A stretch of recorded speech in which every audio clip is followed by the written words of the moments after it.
Donc c'est un thème assez particulier. Et donc, le thème, c'est les méthodes d'exercice de la foi. Donc, ce sont les méthodes d'exercice de la foi. Donc, je vais demander à quelqu'un de nous lire un passage. Je vais donner deux lecteurs. Un premier qui va lire Hébreux 11, verset 6, et puis un second qui va nous lire Hébreux 11, verset 1. Mais peut-être qu'on va commencer par Hébreux 11, 6 d'abord. Hébreux 11, verset 6. Un volontaire.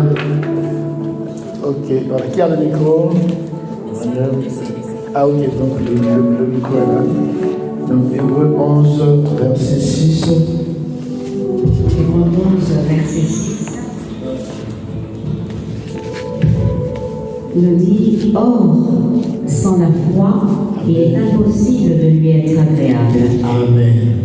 Donc il est écrit, or, sans la foi, il est impossible d'être agréable à Dieu.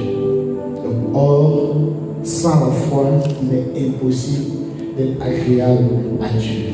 Nous avons été créés à l'image et selon la ressemblance de Dieu. Dieu veut qu'on le voie comme un père et Dieu veut qu'on puisse assumer, n'est-ce pas, d'être ses fils et ses filles.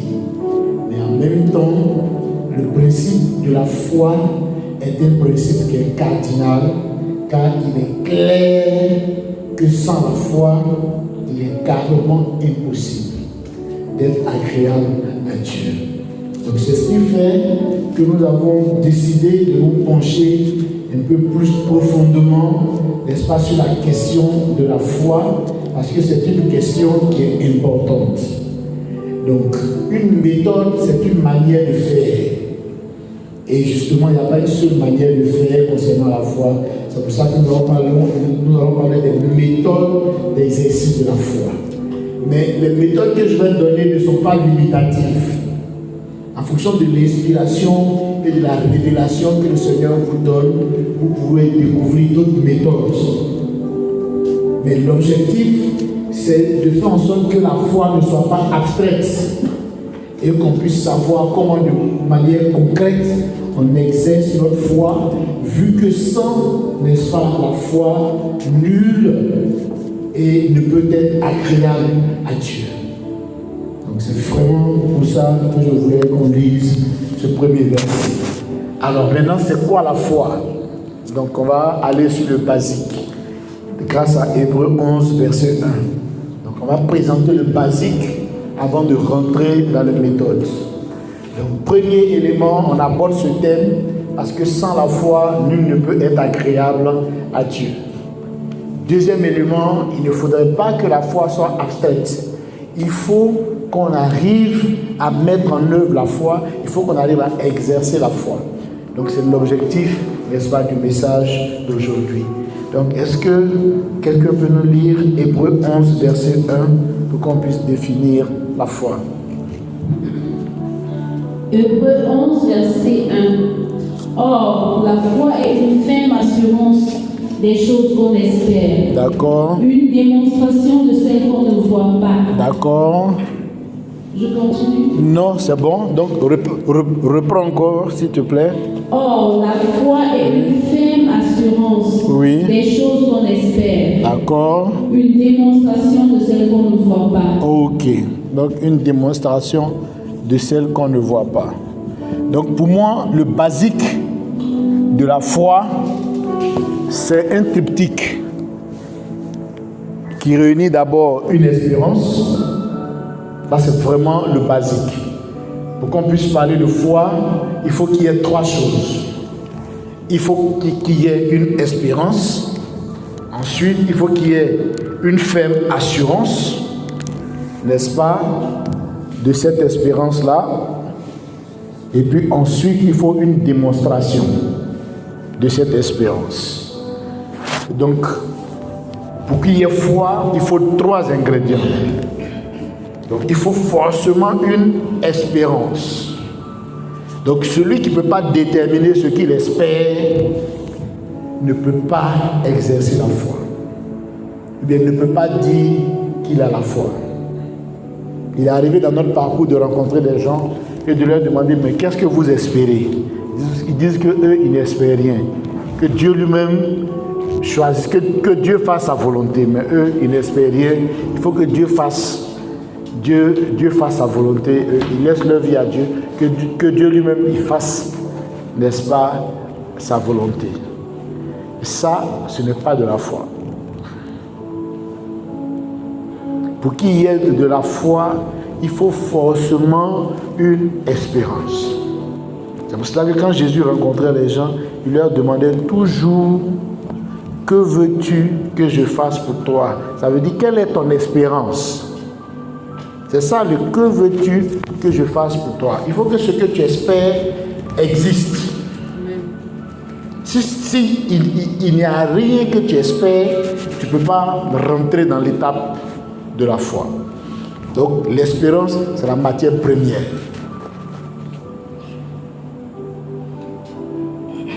Et à un moment donné, ignorant que nous étions, on avait tué toutes nos espérances, pensant que ce n'était pas normal pour laisser Dieu lui-même faire les choses.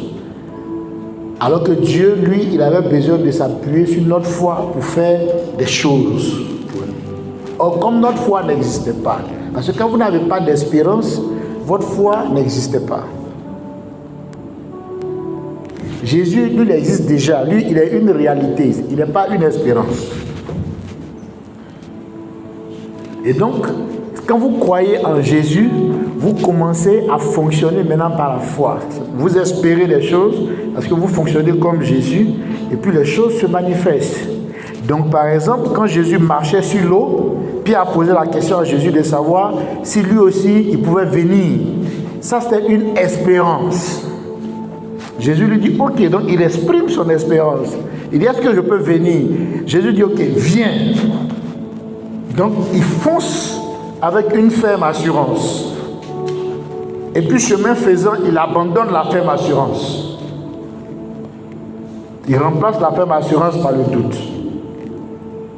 Du coup, il a commencé à plonger. Alors que Jésus était là. Mais malgré la présence de Jésus dans sa vie, malgré la présence de Jésus dans sa proximité, il a commencé à plonger. Donc Jésus a dû lui tenir la main pour ne pas qu'il se noie. Mais il lui a dit, mais pourquoi? Pourquoi tu as douté? Donc Jésus, il n'a pas de problème. Il dit, il est avec nous tous jusqu'à la fin du monde. Mais il peut être près de toi et puis tu peux te noyer. Mais parce que tu n'as pas de foi, parce que tu doutes. Donc le principe de la foi, c'est quelque chose de très important. Espérance, ferme assurance de notre espérance et puis démonstration. Donc ça, c'est vraiment le basique. Donc il faut que vous soyez en mesure de savoir ce que vous espérez pour votre vie. Il faut que vous ayez au moins une espérance. Si vous n'avez pas une espérance et que vous dites non, moi que le Seigneur, parce que moi je crois dans le Seigneur Jésus, mais Pierre croyait dans le Seigneur Jésus.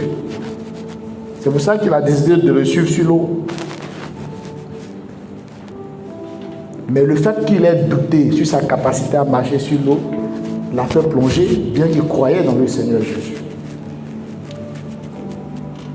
Donc la base, c'est la foi dans le Seigneur Jésus qu'on tient compte du fait que Jésus a toujours dit que le salut des uns et des autres dépend de leur foi. Et donc on progresse maintenant pour voir la vie par la foi parce que le Seigneur veut que son juste, que tous ceux qui l'aiment, que tous ceux qui le servent vivent par la foi. Et en même temps, on comprend que sans la foi, il est impossible d'être agréable à Dieu. Donc on comprend que la foi, c'est quelque chose de très important. Donc il faut qu'on arrive à comprendre la foi. Donc pour que vous exercez votre foi, il faut qu'il y ait forcément une espérance.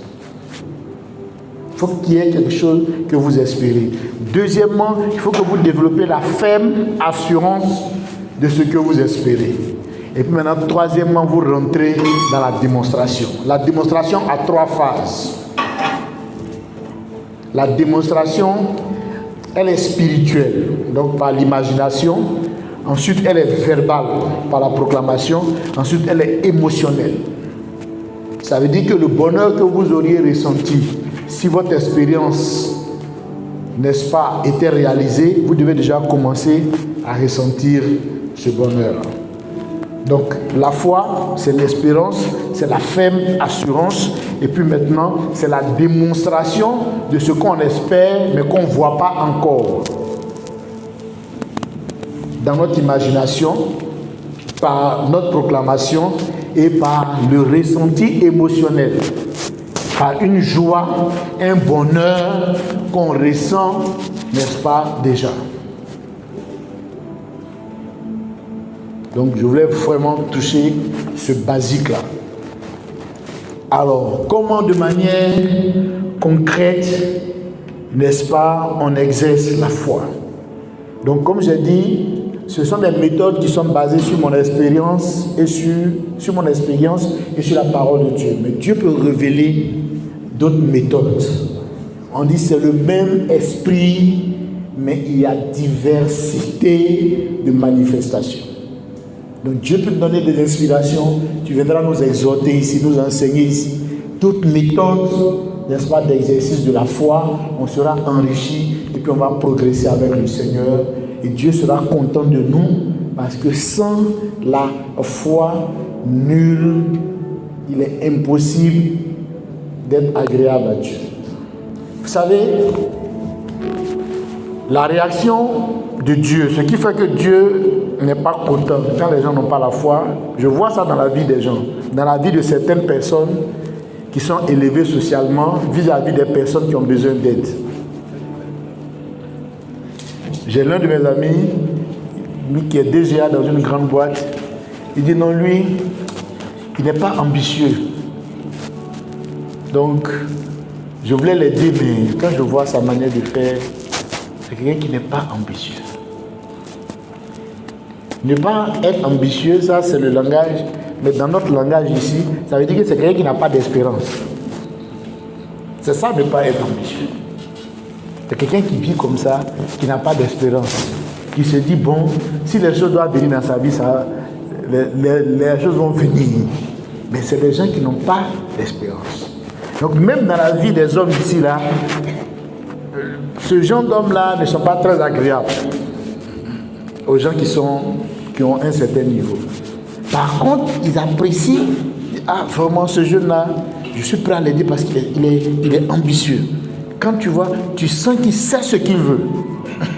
Parce que quand vous avez une espérance, vous savez ce que vous voulez. Donc naturellement, les hommes qui sont à l'image de Dieu et qui fonctionnent comme Dieu, voient et ils sont prêts à vous aider. C'est la même chose pour Dieu. Dieu, quand vous êtes ambitieux, quand vous savez ce que vous voulez, il est prêt, n'est-ce pas, à vous appuyer.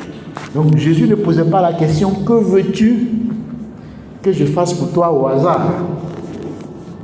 Parce que Dieu a besoin de personnes qui savent, n'est-ce pas, ce qu'il veut. Amen. Donc la première méthode, donc je vous dis tout ça pour que chacun comprenne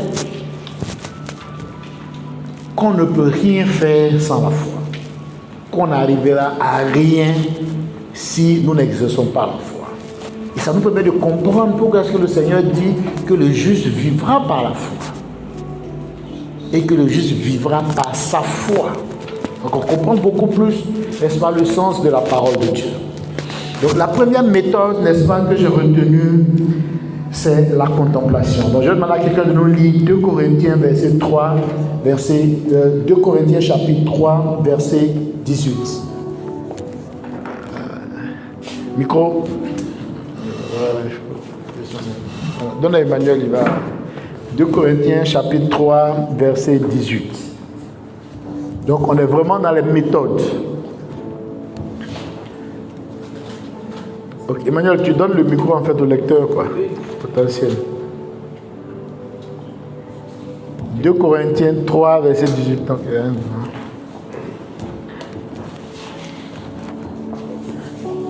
2 Corinthiens chapitre 3, verset 18. Nous tous, qui le visage dévoilé, Amen. reflétons comme un miroir à gloire du Seigneur, Amen. Nous sommes transformés en la même image, Amen. de gloire en gloire, Amen. comme par le Seigneur l'Esprit. Comme par le Seigneur l'Esprit. Qui a une autre version? Oui, d'accord, oui, c'est bon. 2 Corinthiens 3, verset 18. Nous tous, qui le visage découvert, contemplons comme dans un miroir la gloire du Seigneur. Amen. Nous sommes transformés en la même image, Amen. de gloire en gloire, comme par le Seigneur l'Esprit. Voilà. Donc, ce verset-là nous démontre que la contemplation provoque un effet de transformation en la même image de la situation que nous contemplons. Donc la contemplation, c'est le fait de regarder de l'intérieur. Pourquoi? Parce que quand vous regardez le fonctionnement de Dieu, au départ, c'est l'Esprit de Dieu qui était là. Et puis ensuite, la terre était informe et vide. Mais l'Esprit de Dieu était en mouvement et l'Esprit de Dieu a libéré la parole. Donc ça vous permet de comprendre que la création provient de l'Esprit en fait.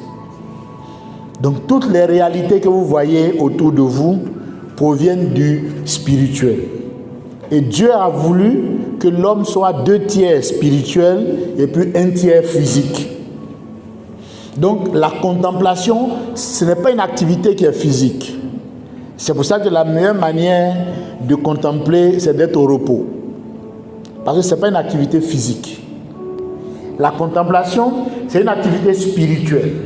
Ça veut dire que vous avez vos yeux fermés, mais vous voyez avec votre esprit.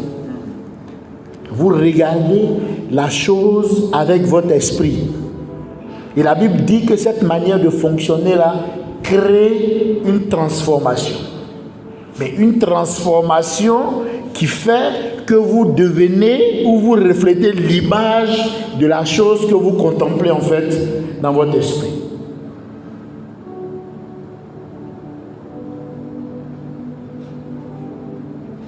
La contemplation. Et c'est une technique que j'utilise régulièrement. Et j'ai toujours eu les résultats. C'est une technique que j'ai conseillée à des gens, etc. Et ils ont eu les résultats. Un jour, j'ai un de mes membres qui m'a dit que son DG voulait se présenter pour être dans le conseil d'administration du patronat ivoirien. Mais en fait, son DG s'était décidé en retard. Il m'appelle et dit, ah, mon DG veut se présenter. Je lui ai dit, dis à ton DG que si je le conseille et que je l'encadre, il va gagner. Et puis bizarrement, le DG a cru. Et puis il m'a appelé. Je suis allé rencontrer le DG. Et puis il me dit, ben voilà, et tout ça. Je lui ai dit, mais il y a combien de votants? Il m'a dit, il y a 80 votants. Et c'est quoi? C'est des entreprises. Donc, je lui ai dit, voici la stratégie à mettre en place. C'est une stratégie en 3 points. Première chose, tu fais ça. Deuxième chose, tu fais ça.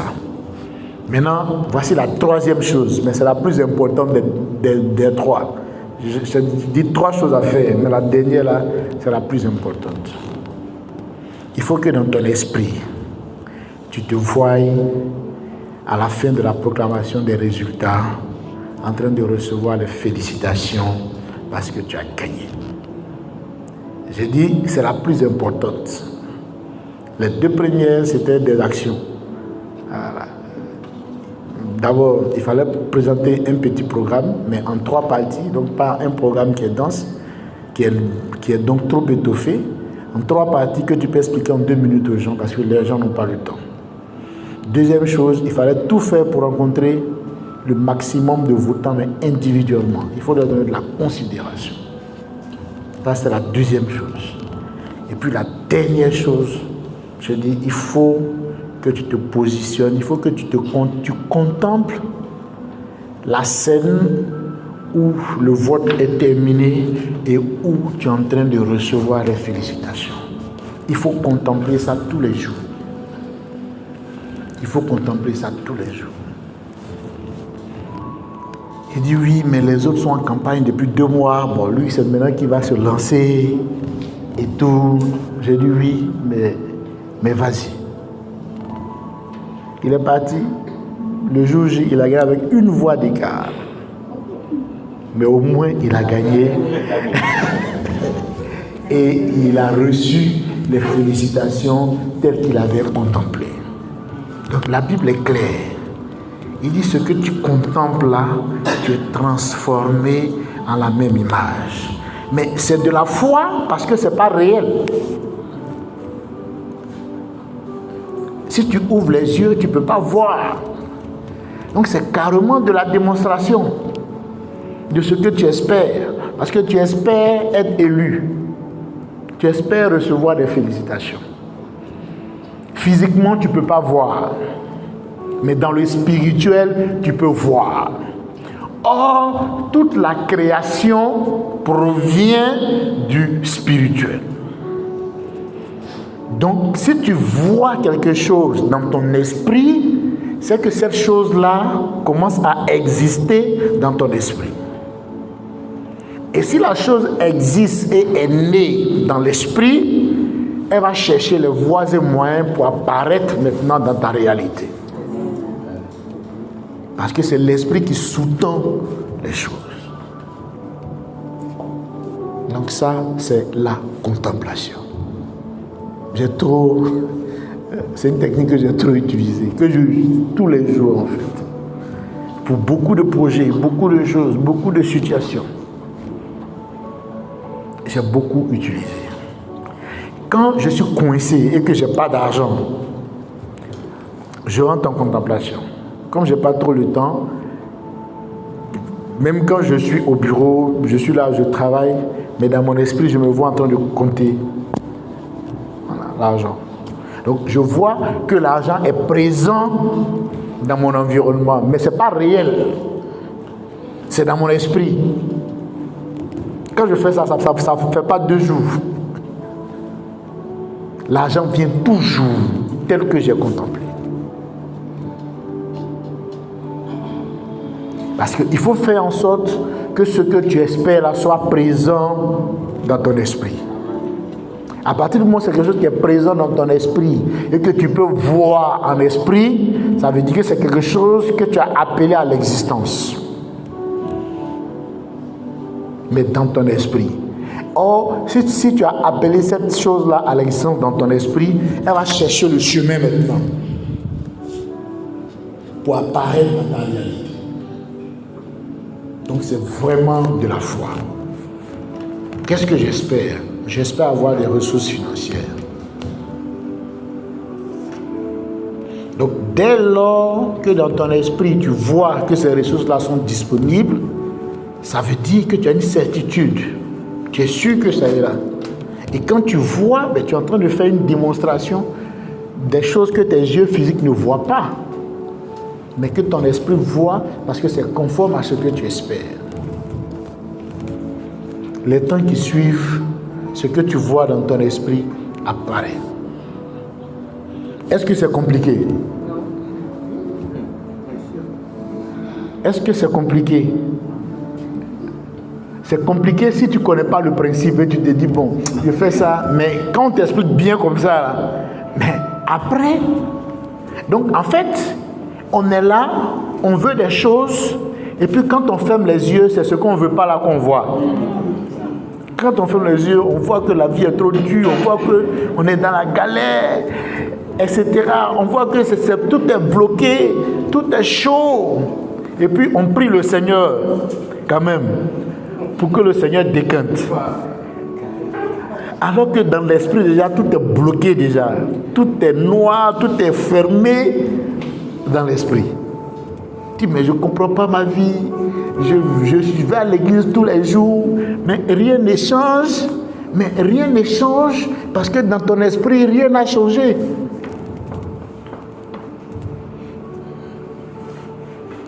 Rien ne change parce que dans ton esprit, rien n'a changé en fait. Ceux que j'ai l'occasion de coacher sur le plan professionnel, pour leur insertion, je leur dis, si dans ton esprit tu ne travailles pas, tu ne travailleras pas.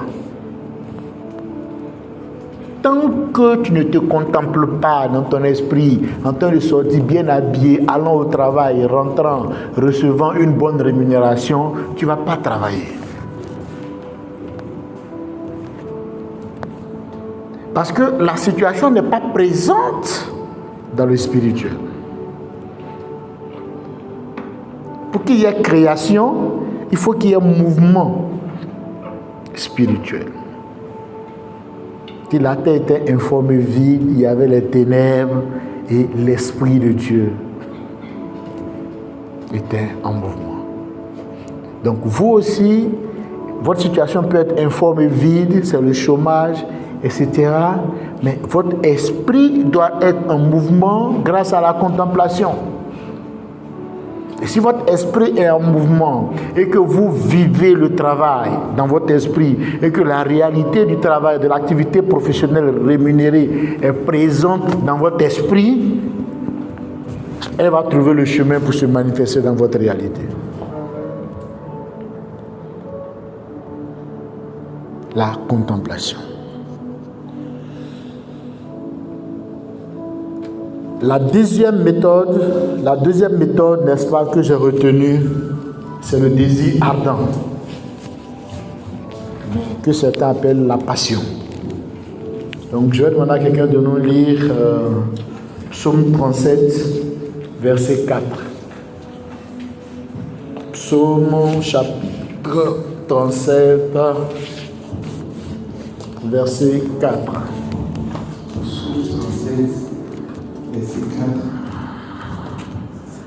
Fais de l'Éternel tes délices, il te donnera ce que ton cœur désire. Amen. Amen.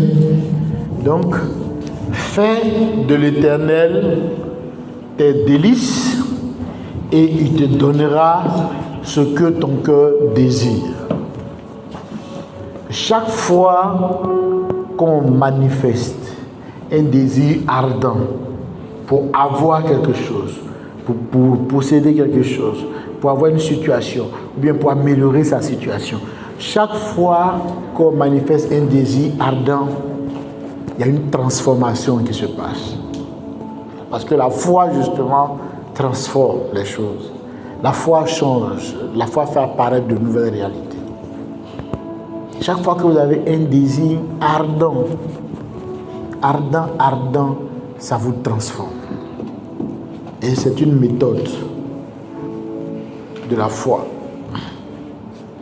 La dernière fois, le frère Serge Koukouignon me disait, ah mais Booster, tu m'as dit qu'à un moment donné, mon gros problème allait être le temps. Je suis arrivé à cette phase-là aujourd'hui. J'ai dit, ok, donc quand tu arrives à cette phase-là, maintenant, voilà. Mais il est arrivé à cette phase-là. Alors, la particularité de Serge Koukouignon, c'était le désir ardent. Lui, il avait vraiment le désir ardent d'être un conférencier. Il avait ce désir ardent. Et donc, quand on lui a parlé de moi, je suis parti un jour au GBH et puis je voulais parler au groupe des étudiants, médecins et tout ça. C'était en 2010 ou 2011 là. Pour que, quand ils ont des cas désespérés, des gens qui ont le cancer en phase terminale, je puisse leur parler pour relever leur foi, pour leur remotiver. Moi, c'est mon ministère. J'ai un ministère de motivation. Et donc, il était dans ce club-là aussi. Donc, ce n'est pas lui que j'avais vu, mais j'avais vu le président. Il s'appelle Stéphane Balé. Et quand je suis parti, Stéphane Balé l'a appelé et dit, ah, toujours tu nous parles de trucs là, mais il y a quelqu'un qui est dans le même domaine en fait. Donc c'est Stéphane Balé qui donne mon numéro à Serge Koukouignan, qui était étudiant et qui habitait à Yopougon Academy, donc à l'autre bout d'Abidjan là-bas. Quand il m'a appelé, je lui ai dit que j'ai une conférence tel jour. C'est à 15h30, à 14h, il était là. Et à toutes les conférences, il était là le premier. Après, il a commencé à me filmer. C'est lui qui était mon caméraman. Et puis un jour, il est venu me voir, il dit, Booster, ce que tu fais là, je veux faire aussi, mais j'ai peur. Donc, le désir ardent était là. Je lui ai dit, une fois que tu démarres une chose, elle est à moitié achevée. Une chose entamée, et ça, retenez ça. Une chose entamée est à moitié achevée. La première partie du chemin, c'est commencer. Maintenant, la dernière partie du chemin, là, c'est achevé. Mais une fois que vous avez commencé, vous avez déjà fait la moitié du chemin. C'est ça qui est le plus dur, en fait. Et il avait tellement le désir ardent, il m'a dit, bon, ok, donc je vais commencer dans le salon de mon papa. Donc il a programmé une conférence dans le salon de son papa. À cette conférence-là, personne n'est venu. Donc quand il m'a appelé, il m'a dit, je dis, ok, il faut reprogrammer. La prochaine, là, même si personne ne vient, moi seul, je vais venir. Et puis il a reprogrammé, je suis venu. Mais d'autres personnes aussi sont venues. Mais le désir ardent, que certains appellent la passion. Ce désir ardent-là qui a animé Jésus pour pouvoir racheter l'humanité. Ce désir ardent-là vous amène à déplacer les montagnes. Donc c'est de la foi. Ce désir ardent-là vous amène à avoir une force que vous n'aurez jamais imaginé que vous aviez en fait. Donc le désir ardent, c'est de la foi. Aujourd'hui, il y a des mois où il a 2 millions, il a 3 millions. Rien qu'en animant des conférences. Rien qu'en animant des sessions de formation. Et il a atteint un stade où il n'a plus le temps maintenant. Donc ceux qui le connaissaient vont dire, mais c'est un miracle. Oui, c'est un miracle, mais c'est parce qu'il a appliqué, n'est-ce pas, une méthode d'exercice de la foi qui est le désir ardent. Et ça intéresse le Seigneur. Parce que la Bible dit que quand tu fais de l'Éternel tes délices, il y a quelque chose qui fait. Il te donne ce que ton cœur désire. Ça veut dire que si ton cœur ne désire rien,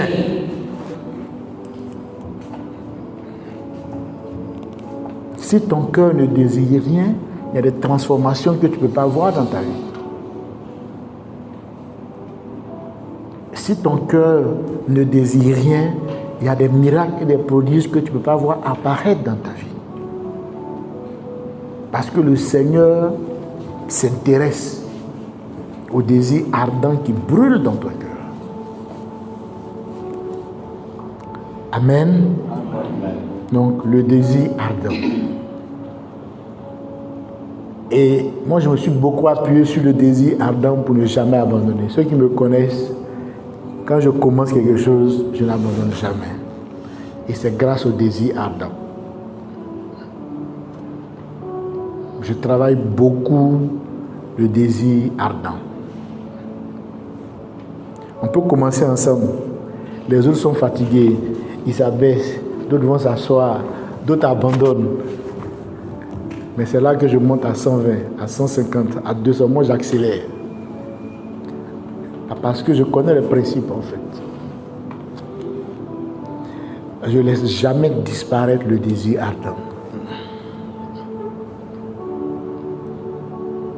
Si j'abandonne le désir ardent, je ne pourrai pas révéler le Fils de Dieu que je suis. Alors que l'humanité attend avec un ardent désir ma manifestation. Amen. Donc c'est ce qui fait que j'accélère. Donc ça fait que je suis devenu très fort en accélération. Ezo, bienvenue. Bienvenue. Donc, le désir ardent, c'est la deuxième, n'est-ce pas, méthode que je voudrais, n'est-ce pas, partager avec vous. Et vous voyez que c'est vraiment la parole de Dieu que nous sommes en train de partager, mais c'est des méthodes qui marchent, c'est des méthodes qui fonctionnent et qui produisent, n'est-ce pas, des résultats. Aujourd'hui, Serge Kokounion, il est plus connu en Côte d'Ivoire que moi-même. Il a près de combien, 15 000 abonnés ou bien combien de mille d'abonnés, etc. Il est plus connu. C'est ça même Moïse. Parce que il a le désir ardent, il passe sur les chaînes de télé et tout ça. Tout le monde le connaît et tout le monde apprécie la qualité du travail qu'il fait. Mais cette qualité du travail là vient du désir ardent. C'est ce qui fait que tu travailles nuit et jour, tu t'améliores, tu te formes. Il a payé 1,5 million pour faire une formation de certification en coaching. Si tu n'as pas le désir ardent là, mais tu vas trouver trop de choses à faire avec 1,5 million.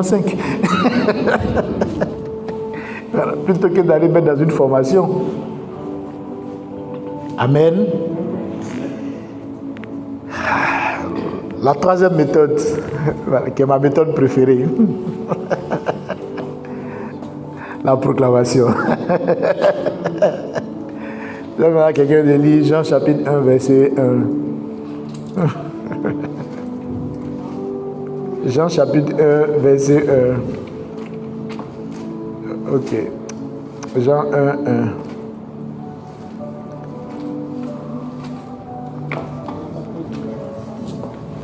Jean 1, verset 1. Recommençons-nous à nous recommander nous-mêmes. Non, c'est pas 20. Jean chapitre 1, 1, 1.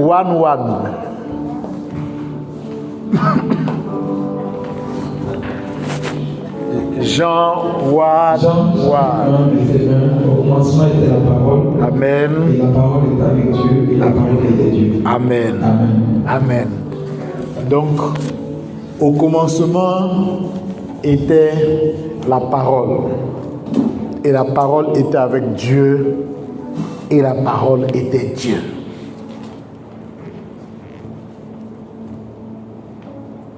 Donc, cette méthode-là,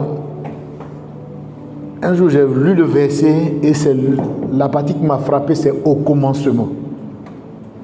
Je dis, donc quand on veut commencer quelque chose, il faut que la parole soit d'abord. Tu vois? Il faut que la parole soit d'abord. Et c'est là que le manuel de proclamation que je partage là est né. C'est un manuel qui est né en 2011, en janvier 2011. J'étais allé me réfugier à la Djibi parce que ça avait commencé à chauffer. On avait eu les résultats des élections en octobre, novembre 2010. Et puis après, ça commençait à être bizarre. Donc, je suis allé me réfugier donc, à la Djibi. Et puis bon, je ne savais pas où aller. Je n'avais pas d'activité, je n'avais pas de ressources financières, etc. Je pense que la sœur Monique a rendu le témoignage ici. J'étais avec la sœur Monique. Et donc, c'est là que je méditais la Bible et puis ça m'a frappé. Au commencement était la parole. Et la parole était avec Dieu. Et la parole était Dieu. Donc, c'est cette dimension-là que la parole a. Et puis nous, on joue, on joue comme ça, avec quelque chose qui est au début des choses, qui est en elle, n'est-ce pas, la divinité. Et puis après, quand vous suivez, on dit tout ce qui a été fait. Ça, c'est le verset 2. Que tout ce qui a été fait par la parole. Et rien de ce qui a été fait ne l'a été sans la parole. Je dis, c'est qu'il faut que j'ordonne ma parole. Maintenant, comment faire pour donner ma parole? Je dis, bon, voilà ce que j'espère. je veux une situation financière réduisante. Donc j'ai commencé maintenant. Et c'est là que la proclamation sur la richesse est née. Donc je mets. Et puis chaque matin, je proclame. La sœur Monique, puis vous êtes dans la chambre, vous êtes enfermé, mais après, quand l'inspiration vous prend là, le son sort. Donc elle entend des paroles. Elle me dit, ah, mais est-ce que le frère Djibril n'est pas dans l'apostasie?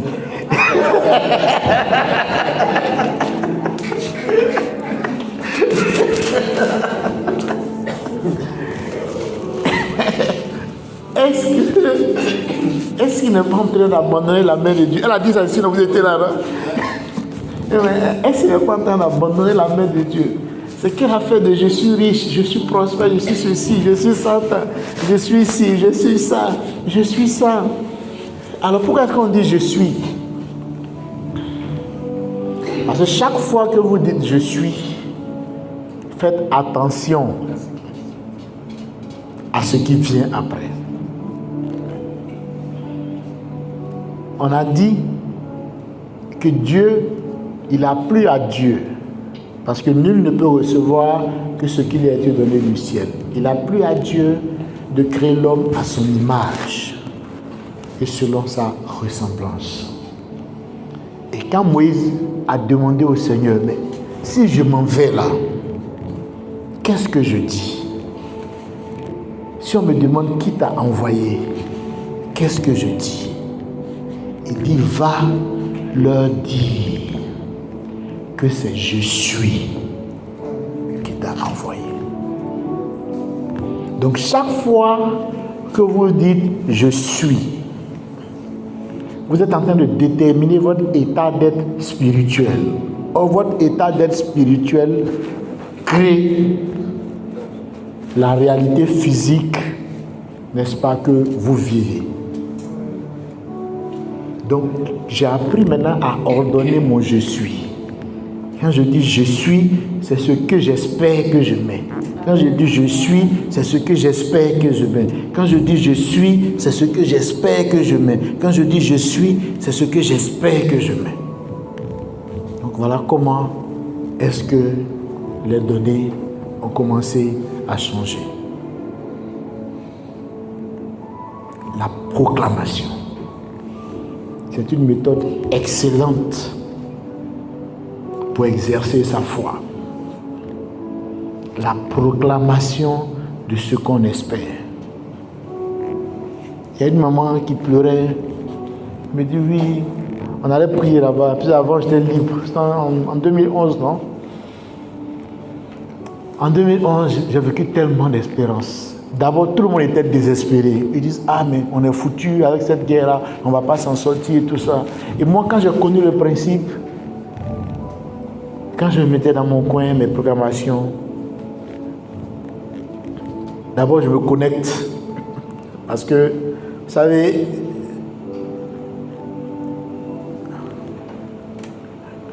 le royaume de Dieu est sur une fréquence. Là où on est là, il y a RFI, il y a la fréquence de RFI, il y a fréquence 2, il y a fréquence vie, il y a VOA, il y a Africa Radio, toutes les fréquences sont là. Maintenant, c'est la fréquence que tu captes là qui joue. Amen. Amen. Donc, dans un même espace, vous avez le royaume de Dieu qui est omniprésent, mais vous avez aussi le royaume des ténèbres. Donc, vous pouvez avoir deux personnes dans le même espace. Il y a un qui joue sur la fréquence du royaume de Dieu et puis un autre qui joue sur la fréquence, n'est-ce pas, du royaume des ténèbres. Donc moi, pour me connecter, j'avais l'habitude de lever simplement la main et puis de dire, ben, notre Père qui es aux cieux, merci pour ton nom qui est sanctifié dans ma vie comme au ciel, merci pour ton règne qui est présent dans ma vie comme au ciel, merci pour ta volonté qui se fait dans ma vie comme au ciel. À partir de là, maintenant, je commence à libérer maintenant. Donc je déclare que. Donc il y a une pharmacienne que j'encadrais. C'était la patronne de ma femme. Elle a fui pour aller se cacher en fait en France. Et puis au niveau de Yopougon, les combats sont arrivés. Entre-temps, elle parle avec ses confrères. L'autre dit, ah, moi, voilà, les gens viennent de piller ma pharmacie à Yopougon. L'autre dit, ah, moi, les gens viennent de piller ma pharmacie à Yopougon.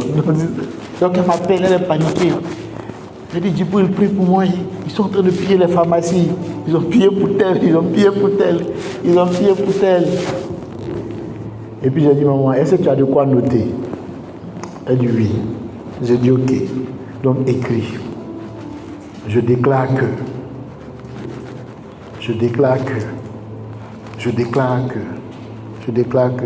C'est des proclamations seulement que je lui ai données.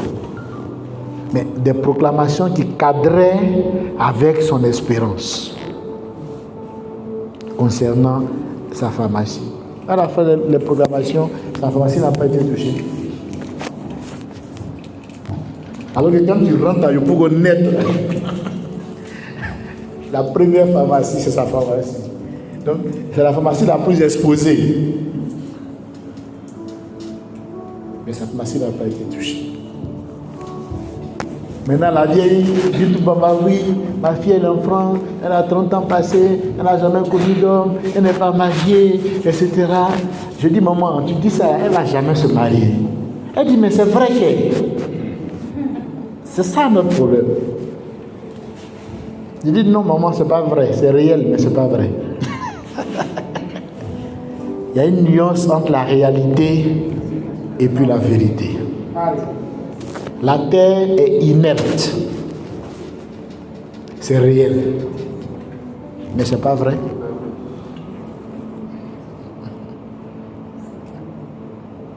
Est-ce que vous voyez un peu la nuance?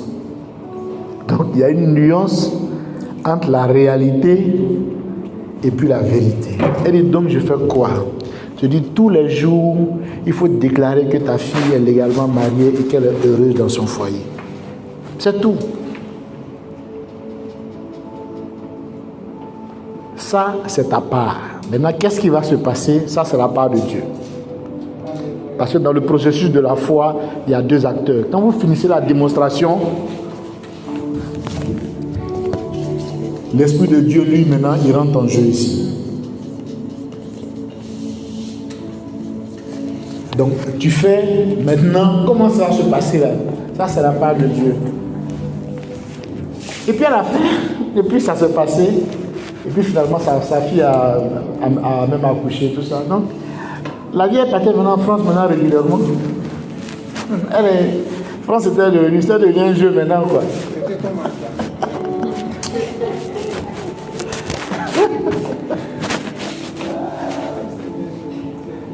La proclamation.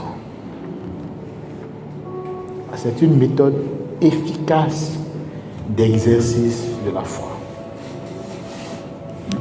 Amen. Comme on aura des questions, je vais accélérer. Le quatrième point, c'est la prise de résolution. Donc on va lire Job 22, verset 28. Job, chapitre 22, verset 28. Prendre des résolutions. Oui, ici. Job chapitre 22, verset 28. Ouais. À tes résolutions répondra le succès. Amen. Sur tes sentiers brillera la lumière. Ok. Donc, vous avez compris le fonctionnement de la foi. Une espérance, ensuite la ferme assurance de cette espérance-là, et puis la démonstration. Donc une des méthodes pour exercer sa foi, c'est de prendre des résolutions. J'ai l'un de mes amis qui me disait, il me dit, Djibril, moi j'ai connu la pauvreté. Il dit, j'ai connu la pauvreté, la vraie pauvreté. Et puis, j'ai pris la résolution.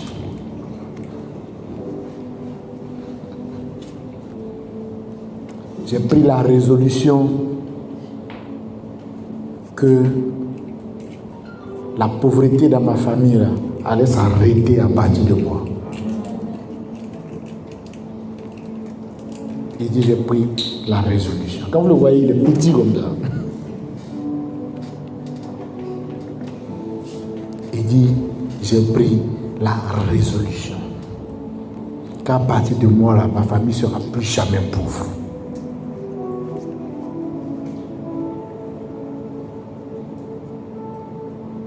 J'ai pris la résolution.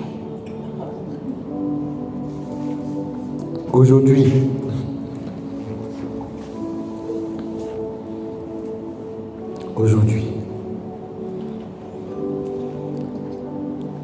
c'est quelqu'un qui a beaucoup de biens immobiliers dans la ville d'Abidjan ici.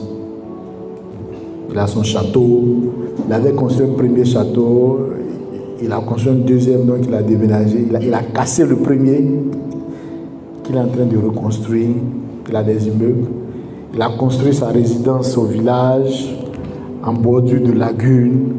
Il a son bateau et tout ça. Il a construit l'église de son village, etc. Il dit, Gibson, j'ai pris la résolution que la pauvreté de ma famille allait s'arrêter sur moi. Or, qu'est-ce que la parole de Dieu nous dit? La parole de Dieu nous dit que quand tu prends des résolutions, il y a quelque chose qui s'appelle le succès qui te répond.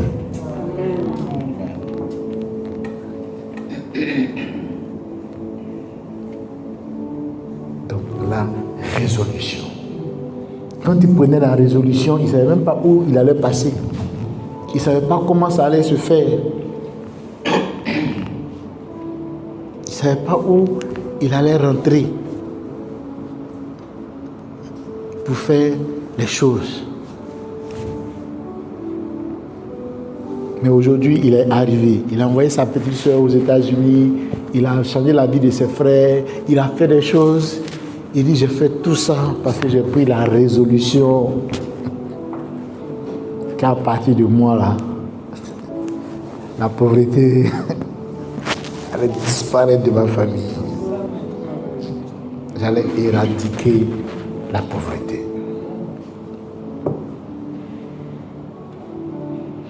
Donc, la résolution, le fait de prendre des résolutions, c'est une méthode, n'est-ce pas, d'exercice de la foi. Je me souviens, un jour, ma mère est venue de Boaké, et puis je suis allé la voir chez ma petite soeur. Elle était chez ma petite soeur, et puis elle me dit, oui, tu as trop maigri, je sens que tu as trop de problèmes et tout ça. Et puis j'ai dit, maman, je lui ai dit en Djoula, je lui ai dit, mais dans quel moment qui peut traduire ça? Hein? Et c'était clair, quoi. C'était de manière résolue, j'avais même pas de doute. J'ai dit, faut laisser tranquille. Mais dans quel moment c'était clair, quoi. C'était une résolution. Amen. Donc la résolution, n'est-ce pas, c'est une méthode d'exercice de la foi et la parole de Dieu est claire là-dessus. À tes résolutions répondra le succès. Et sur, n'est-ce pas, ton sentier brillera la lumière. Puis la dernière méthode, c'est la prise d'initiative. On va aller Juge, chapitre 6, le verset 14. Juge, le chapitre 6, verset 14. Juge 6, le verset 14. Juge chapitre 6, verset 14. L'Éternel se tourna vers lui et dit, va vers cette force que tu as, et délivre Israël de la main de Madian. Amen. Donc l'Éternel se tourna vers Gédéon et lui dit, va avec cette force que tu as. Donc la dernière méthode d'exercice de la foi, c'est le fait de prendre des initiatives avec la force qu'on a. Donc c'est le fait de se lever et de partir avec la force qu'on a. Parce que quand vous vous levez et que vous partez avec la force que vous avez, ce qui se produit après, c'est qu'il y a une force que vous n'aviez pas qui se met en place. Et dans le processus, il y a des gens qui ont une force aussi qui viennent vous soutenir. Mais toutes ces choses-là n'allaient pas être possibles si vous ne vous étiez pas levé pour aller avec la force que vous aviez.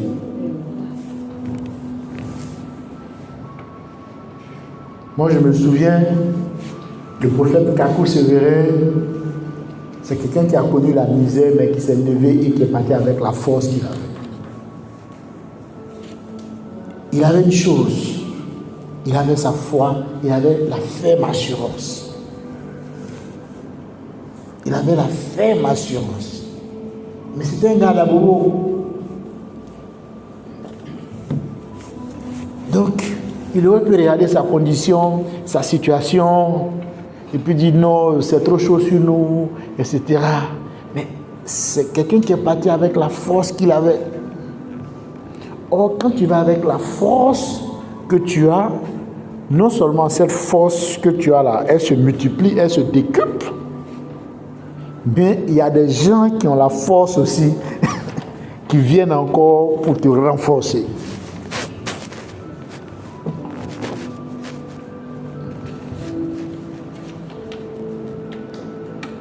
Et c'est seulement la foi qui fait qu'on se lève pour aller avec la force qu'on a. Il nous a raconté qu'il s'était levé et il est parti avec la force qu'il avait. Et puis arrivé un moment, il a rencontré une difficulté sur le terrain. Comme il n'était pas présentable. Donc les gens le banalisaient et puis les gens se moquaient de lui. Donc il est allé vers le Seigneur et dit, Seigneur, pour ne plus que les gens se moquent de moi, là, moi voilà mon espérance. Je veux que chaque fois que tu as donné une révélation, quand je donne la révélation, il faut qu'il y ait une manifestation pour que les gens me prennent au sérieux maintenant. Puisqu'ils regardent à l'apparence, on ne me considère pas. Donc il allait jeûner et il a demandé ça à Dieu. Donc il avait une espérance claire. C'est une manière d'exercer le ministère qui n'existait pas avant. Parce que je vous ai dit, la foi fait apparaître les choses qui n'existaient pas. C'est lui qui a créé ce qu'on appelait donc à l'époque la parole de connaissance avec confirmation. Sinon avant, les gens exerçaient le ministère avec les commandes générales. Soyez, avec les commandes générales. Mais lui, comme les gens ne le considéraient pas, il est petit, et puis bon, quand il vient, il a son gros pantalon, bon, il a sa chemise, il a pris Yougou à Yamé, bon, on le regarde, il dit bon, est-ce que... Donc, il dit à Dieu, donne-moi ça. Et puis, comme c'est cette espérance-là qu'il a et qu'il développe la ferme assurance, et c'est un gars qui était fort en contemplation, il dit, lui, quelqu'un, il a une veillée, il fait d'abord la veillée. Dans son esprit d'abord. Donc c'est un gars qui était fort en contemplation. Il voit toutes les actions d'abord. Quand il nous disait ça, nous on ne connaissait pas bien les principes. On regardait comme ça. Il dit, lui, fait d'abord la veille, dans son esprit d'abord. Donc il était fort en contemplation. Donc quand il vient, il dit, tu as une personne, tant. Quand il finit, tu attends, waouh, boum. Mais c'est ce qu'il avait demandé. Et donc les gens ont commencé maintenant à le considérer, à dire, ah, mais on le banalise, mais on dirait que. Donc non seulement sa force s'est accrue, mais après, des gens qui avaient, n'est-ce pas, de la force, n'est-ce pas, sont venus. La dernière fois que lui et moi on s'est vu, c'était en février 2001. Moi aussi, j'étais parti avec la force que j'avais. J'ai organisé le Saint-Esprit donc au Palace Night Club. C'est une matinée dansante en boîte, louange dans la prédication. Et puis, il était dans la ville. Et comme quand il vient dans la ville, les gens le fatiguent, il dormait à Katiola. Donc, il vient faire le programme et puis il repart dormir donc, à Katiola. Donc les gens ne pouvaient plus lui mettre la main dessus, quoi. Et donc moi, par mes réseaux, j'apprends qu'il sera à la radio. Donc je me rends à la radio avec mes affiches et tout ça. Et puis il finit le truc. Donc quand il sort, je m'approche de lui, son garde de corps veut le. Il dit non, laisse-le. Je lui dis, ah mais ça va. Il dit, ah mais tu as grandi. Puis il dit, mais voilà ce que j'ai. Il dit, ah mais c'est très bien. Il dit, bon d'accord, viens. Allez, mets-toi à genoux. Et puis il a prié pour moi. Et puis ça, je pense 2 mois après, on a vu que le Seigneur l'a rappelé. Mais on ne pouvait plus le toucher. Quand il est venu, il avait une petite, une Mercedes compresseur à l'époque, c'était autre chose. Nouvelle de chez le concessionnaire. Mais au départ, il est parti avec la force qu'il avait. Et puis la force qu'il avait s'est accrue. Et puis les gens maintenant qui avaient une certaine force se sont aussi impliqués, n'est-ce pas, pour le soutenir. Mais s'il n'avait pas eu suffisamment de foi, voilà, avec la force qu'il avait, tout ce qu'il a été, tout ce qu'il a pu faire, l'impact qu'il a eu sur le plan national n'aurait jamais existé parce qu'il n'a pas eu suffisamment de foi pour prendre l'initiative. Donc la prise d'initiative, le fait de se lancer le premier avec la force qu'on a, c'est une méthode, n'est-ce pas, d'exercice de la foi. Très souvent, on ne veut pas se lancer avec la force qu'on a parce qu'on estime que la force qu'on a est trop petite. Et on bloque, n'est-ce pas, le miracle dans notre vie. On bloque notre développement, on bloque notre élévation parce qu'on a refusé, n'est-ce pas, de partir avec la force qu'on avait. On a refusé de prendre des initiatives avec la force qu'on avait. Donc on va prendre 2 questions, comme le temps est beaucoup parti. Donc que le Seigneur vous bénisse et merci pour votre aimable attention.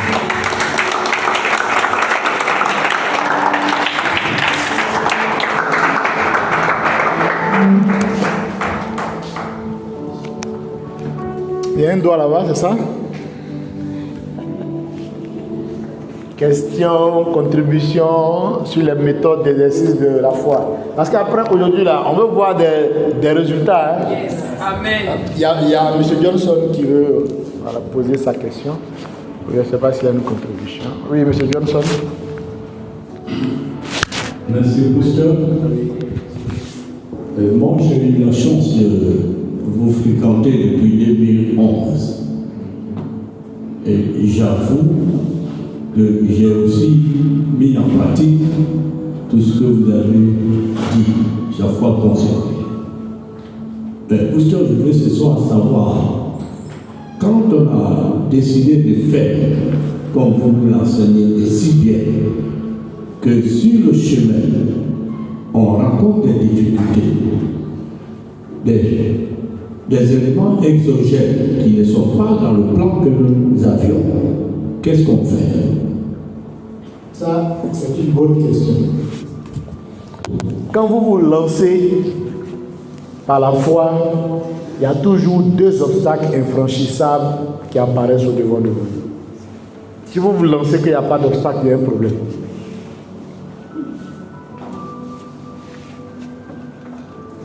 Quand vous vous lancez, il y a toujours 2 obstacles infranchissables. C'est là que la foi intervient. Si vous n'avez pas la ferme assurance, l'un des 2 obstacles va vous faire reculer. Il y a toujours un premier et puis il y a un second, mais ce sont des leurres. Ça, j'ai déjà enseigné ça, mais ce n'était pas ici, mais j'ai déjà enseigné ça à l'Académie du succès. Quand vous vous lancez vers l'atteinte d'un objectif par la foi, il y a un premier obstacle. Quand vous foncez, que vous allez au contact de l'obstacle, l'obstacle disparaît. Mais si vous n'allez pas au contact, vous allez vous arrêter, vous allez reculer, vous dire que vous ne pouvez pas en fait avancer. Et vous avez tué votre réalisation. Donc quand vous allez au contact, le premier disparaît, il y a le deuxième qui se présente. Il semble être un obstacle infranchissable. Et si vous avez la ferme assurance, vous n'allez pas reculer en fait. C'est pour ça que la ferme assurance est un ingrédient principal de la foi. Quand vous foncez au contact du deuxième obstacle, vous allez voir que ça disparaît aussi. C'est des mirages en fait.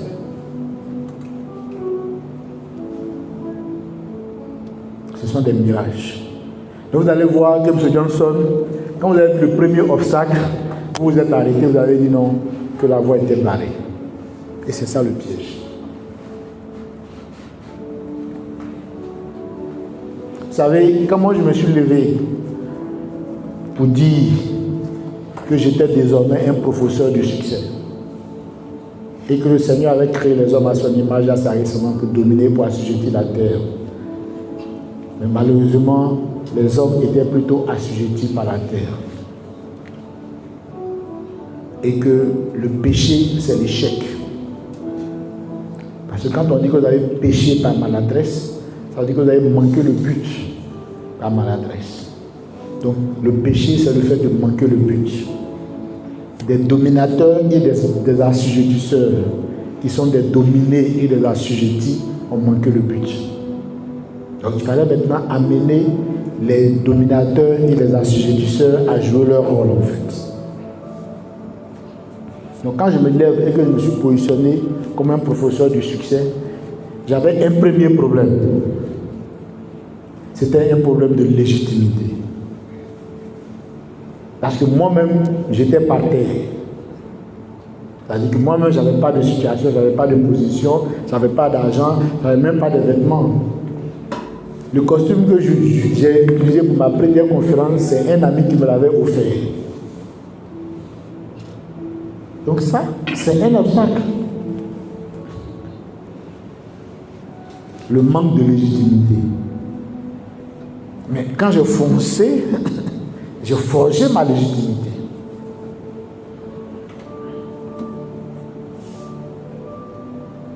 Ensuite, le deuxième obstacle, n'est-ce pas? Mais c'est tout ce que tu peux imaginer. Cherche d'abord toi-même à être en mesure de te prendre en charge avant de dire que tu vas aider les autres à réussir leur vie ou bien à sortir de leurs problèmes, etc.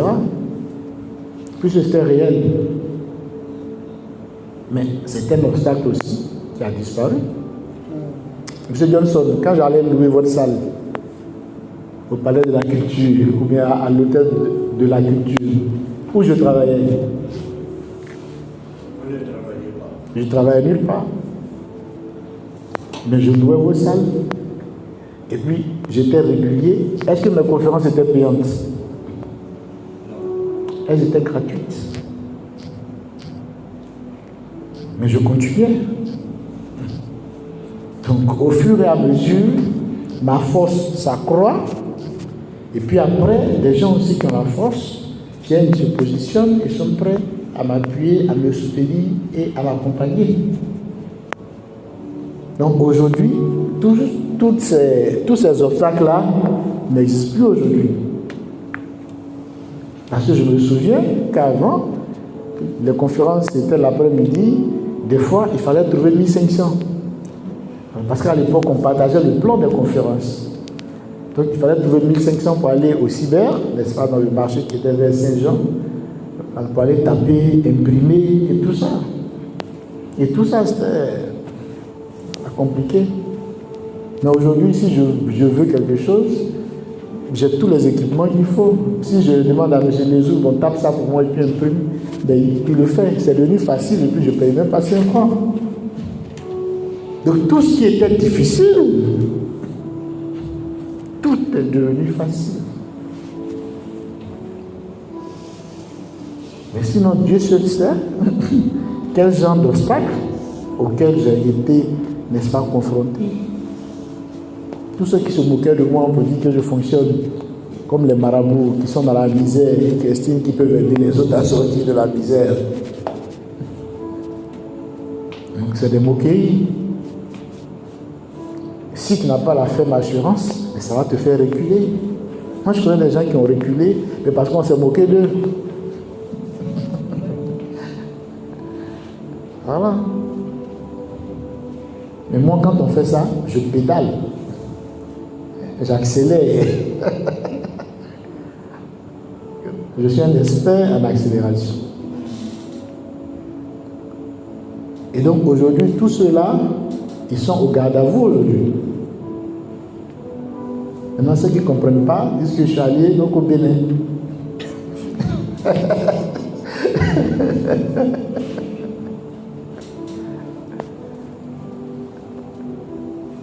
Est-ce que j'ai répondu à la question? Très bien. Merci beaucoup. Dernière intervention. Oui, M. Lizine. Oui, je voulais dire que les 5 méthodes sont vraiment extraordinaires. Mais est-ce que ces méthodes fonctionnent simultanément? Ou bien il y a un temps?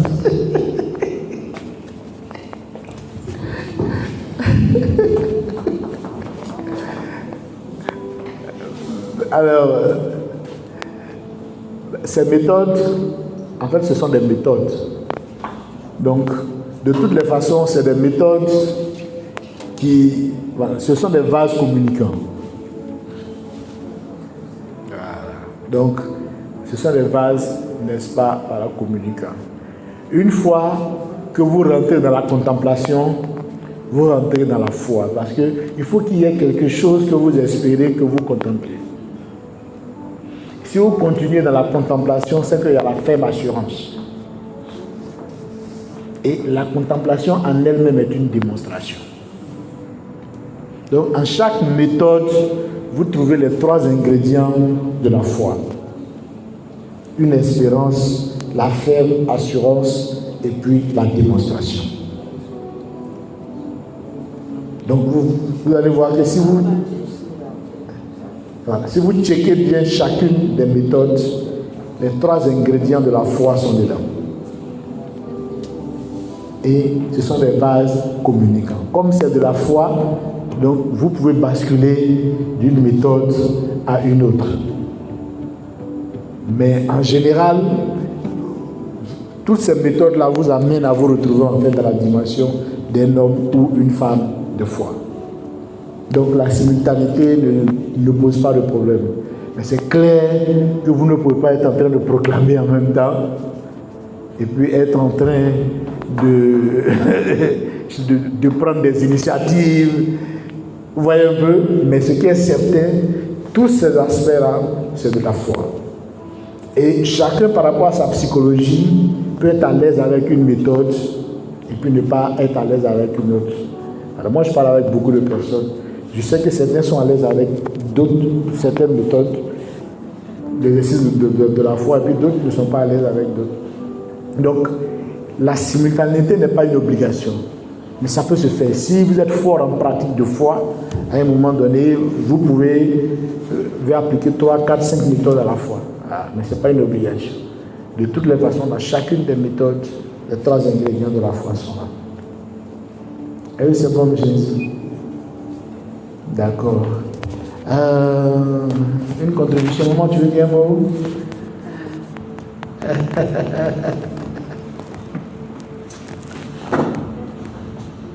Peut-être dans la résolution. J'ai vécu beaucoup d'expériences dans la résolution. C'est-à-dire, j'ai pris une résolution pour faire quelque chose.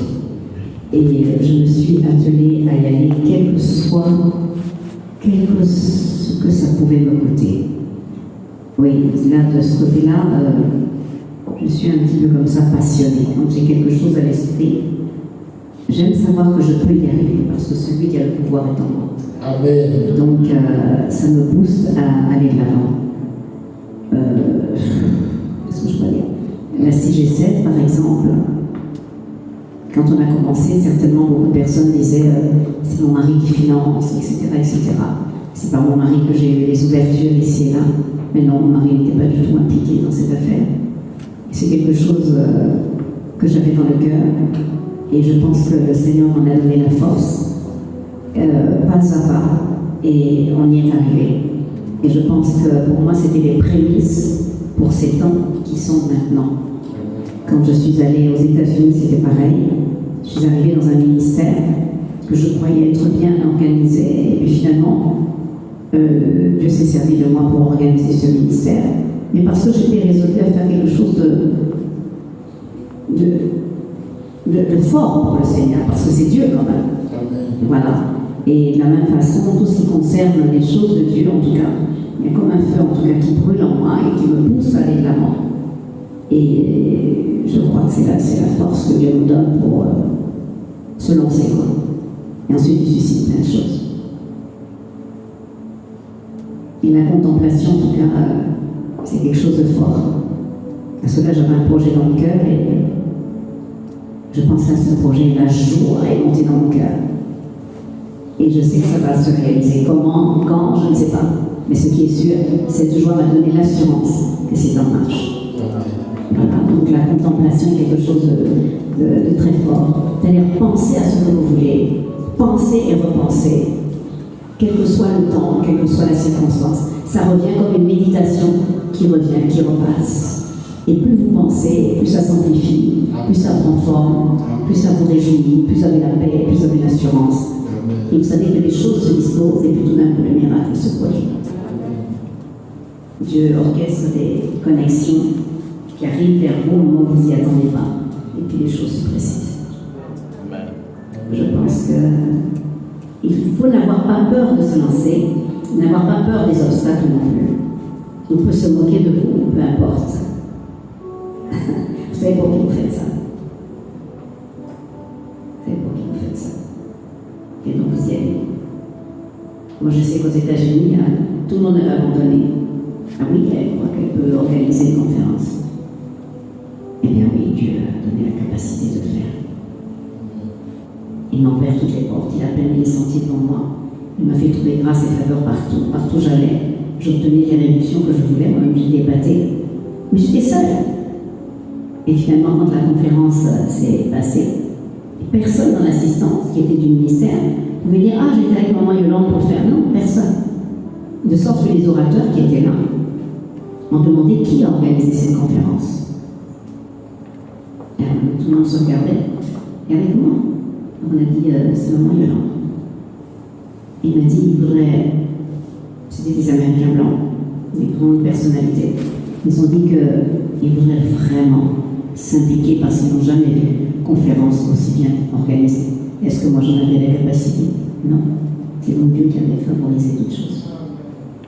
Amen. Et ça a été la surprise de toutes les personnes qui étaient là du ministère et qui n'avaient pas bougé un doigt. Donc quand vous avez une résolution ferme, quelque chose qui vous tient à cœur, allez-y foncer. Dieu est avec vous. Vous êtes fils de Dieu. Amen.